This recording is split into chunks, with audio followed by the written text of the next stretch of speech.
Listen, if you've ever wondered about refund tracking and how it works, in this video I break down how it works in terms of knowing where your refund is.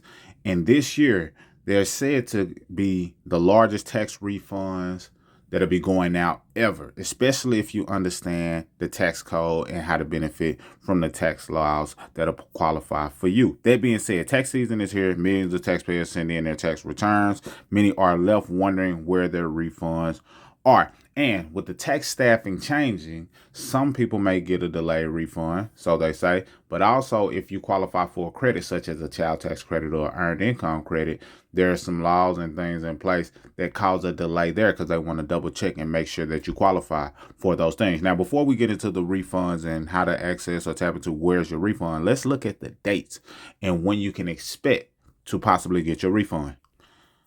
So here are the estimated dates of when you'll likely get your refund based on when the IRS has accepted your return. So for example, at the top left, you'll see January 26, 2026. Basically, if your refund was accepted by this date, then you will likely get your refund by February the 6th. So let me know if that's true for you, for those of you who got your refund by that date. If it was February 2nd when that refund was accepted, then February 13th is likely when you'll get your refund deposited. And this is referring to direct deposit due to the fact that they're doing away with paper checks. So screenshot these dates so that way you know which date you're likely to get your refund based on when your refund was accepted.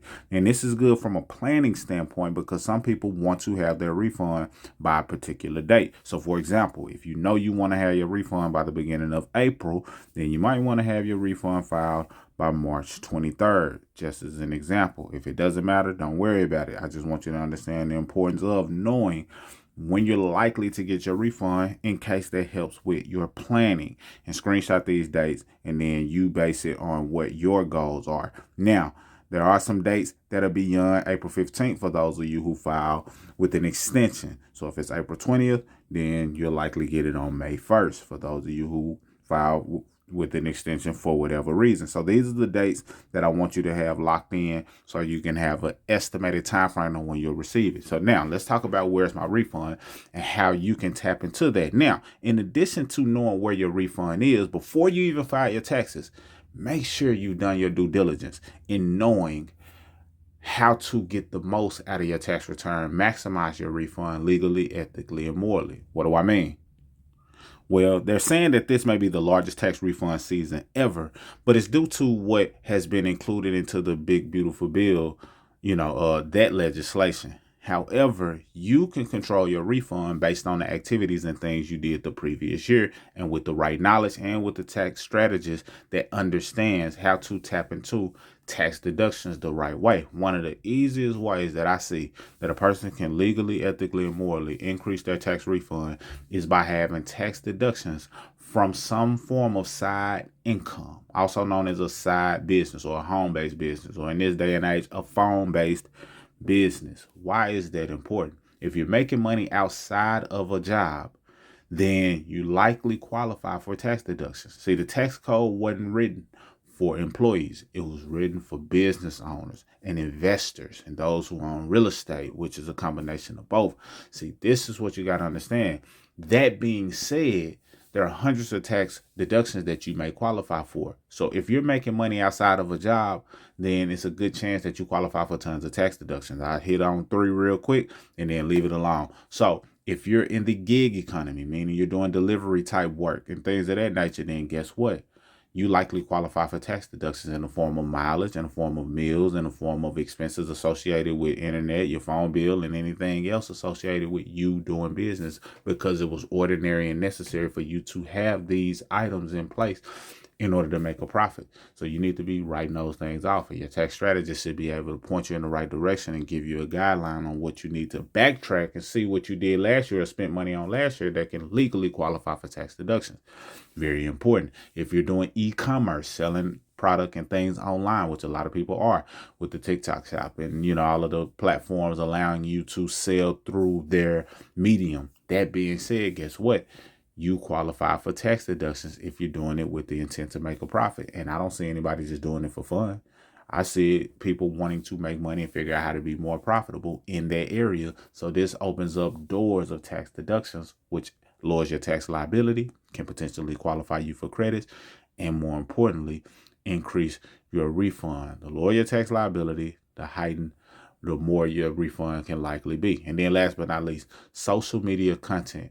A lot of people don't realize that you're a content creator. If you're creating content, and then especially if you've positioned yourself to be monetized on these platforms, now it's a good chance that you're posting more frequently, you're posting more strategically, and this brings more money back into your pockets because you're making money. You're trying to do it with a profit, but now you're getting more strategic and frequent with your posting.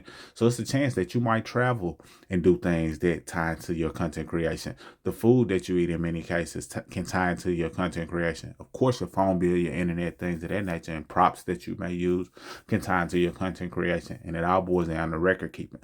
So keep that in mind, because this is where a lot of people drop the ball and leave a ton of money on the table. So let's get into how the Where's My Refund tool works. I just want to tell you that because a lot of people get value out of that because they didn't realize they was leaving money on the table. But that said, the IRS knows taxpayers are eagerly awaiting their returns after tax season officially kicked off. The agency has a tool to help taxpayers check the status of their refunds. Many of you know about the Where's My Refund tool, but you might not know exactly how it works. But for those who file their current year return online, you can expect to see your refund status around 24 hours after filing. So after you file, within 24 hours, you're likely able to see the status of your refund, which is helpful and soothing to many people. If you filed a tax return online for a previous year, your refund status should pop up 3 to 4 days after filing. So if you didn't file the previous year and you like, okay, let me go ahead and get caught up because you're behind for whatever reason, then it'll be a bit of a delay, but just 3 to 4 days after filing. So those who filed a paper return will see the longest wait in their tax refund status at 4 weeks, because that's, snail mail, so to speak. And of course, they want people to go digital, but some people still prefer paper. Hey, to each his own. But just know that it's going to be the longest wait time if time matters to you from that angle.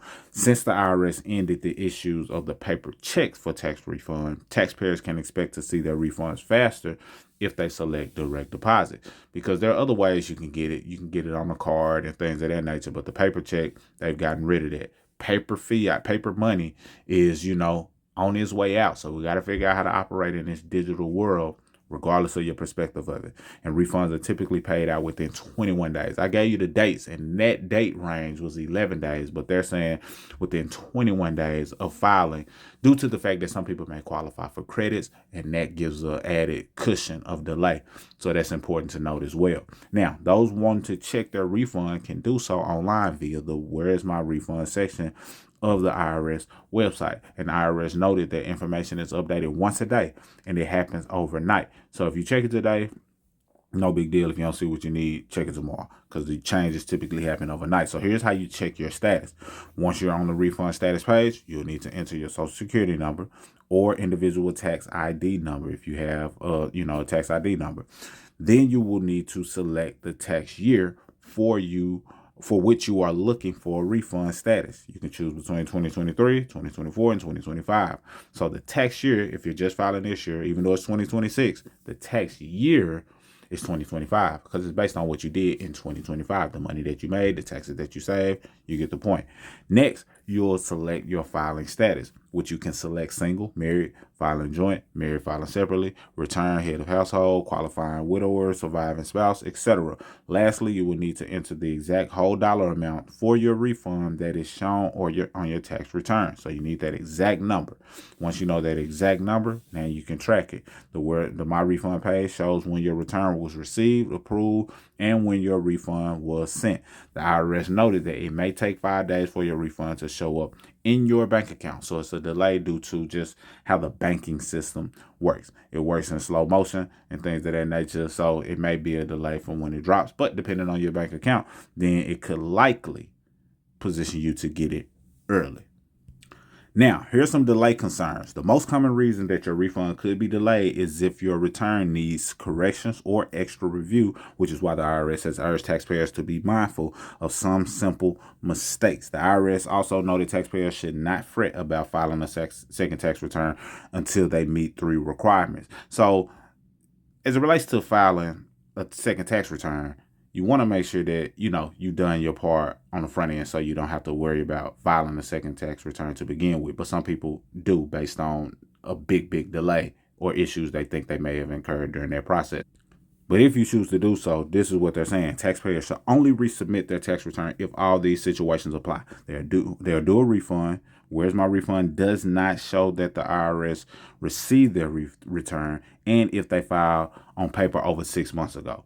So if all of these things apply, then that's when you refile. If not, don't fret. Don't worry about it. You should be all good. Now, if you have a tax preparer or no tax preparer and they have a ton of people that they're doing taxes for, I have a tool that can help them get that job done faster. And if you're a tax preparer, it can benefit you greatly as well. The link will be down below. Smart Tax Wiz. It's helping a ton of tax preparers be able to process more clients in a smaller amount of time. And if you're a tax preparer, I highly recommend that you check it out to see if it's something that you can benefit from.